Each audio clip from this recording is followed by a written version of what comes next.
Écoutez, moi je pense qu'on peut dire que les pouvoirs, contre-pouvoirs fonctionnent. On est dans un pays où, par définition, le président n'a pas du tout tous les pouvoirs et où le Congrès exerce un contre-pouvoir extrêmement puissant. C'est un verrou par lequel passe une grande partie des décisions, des lois qui doivent être passées. Et il faut dire aussi que dans ce Congrès qui est pourtant républicain, vous avez toute une majorité de républicains de l'establishment qui étaient contre l'arrivée de Donald Trump au pouvoir et donc qui continue d'une certaine manière d'exercer une sorte de pouvoir qu'ils veulent modérateur, n'hésitant pas à le critiquer même vertement sur certaines de ses décisions et de ses déclarations, sur son style, vu que les républicains sont toujours des gens assez polis dans la tradition américaine et que Trump est cette espèce de personnage hors norme qui bouscule toutes les normes. Donc je dirais que ça fonctionne. En même temps, ce qu'il faut dire aussi, c'est que, par exemple, la presse est aussi, se veut un contre-pouvoir extrêmement fort. Mais c'était intéressant d'écouter pendant la conférence qui vient de se passer à l'IFRI,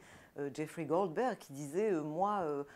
patron de l'Atlantique, je ne me situe pas dans la résistance au sein de la planète médiatique. Et je pense que c'est intéressant parce qu'il ne faut pas non plus que le contre-pouvoir devienne un acteur engagé dans la résistance, aussi bien qu'on parle des juges ou qu'on parle de la presse. Et je pense que Goldberg d'une certaine manière, essayait de montrer une voie médiane où la presse joue un rôle de garant de la vérité des informations qui sont apportées par la Maison-Blanche en disant non, ça c'est pas vrai ou ça c'est absolument inacceptable, mais ne se pose pas comme une voie partisane. Et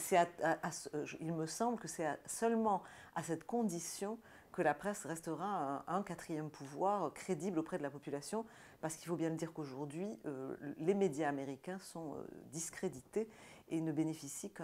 que d'un crédit extrêmement faible dans l'opinion.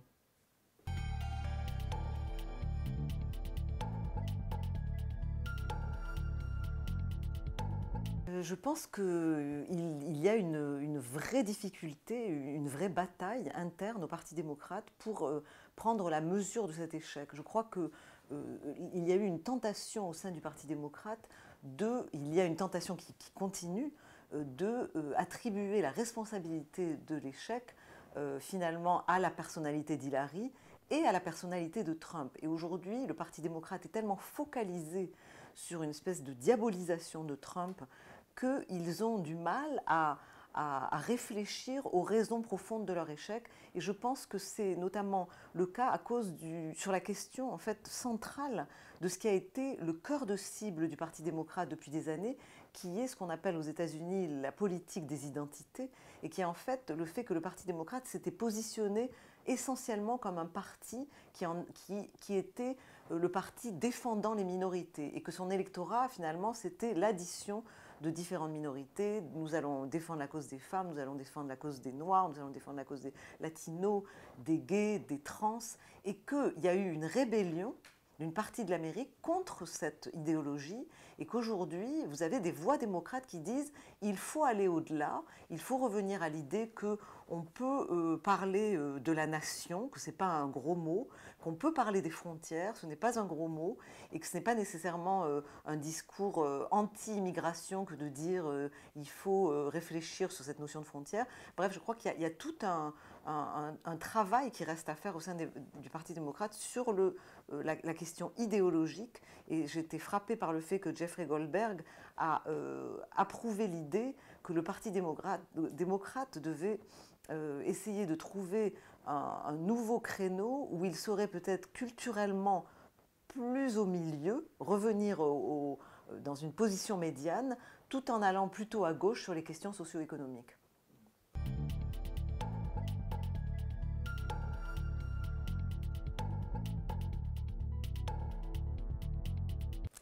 Écoutez, en fait, je pense qu'il y a vraiment des éléments fondamentaux chez Trump qui ne changeront pas. Et je crois que maintenant, tous les observateurs de ce personnage absolument hors norme en sont maintenant convaincus. Trump restera Trump. Il y a une expression en anglais, c'est Trump being Trump. Et donc je pense que ça ne changera pas, que ce personnage reste profondément un personnage, une sorte de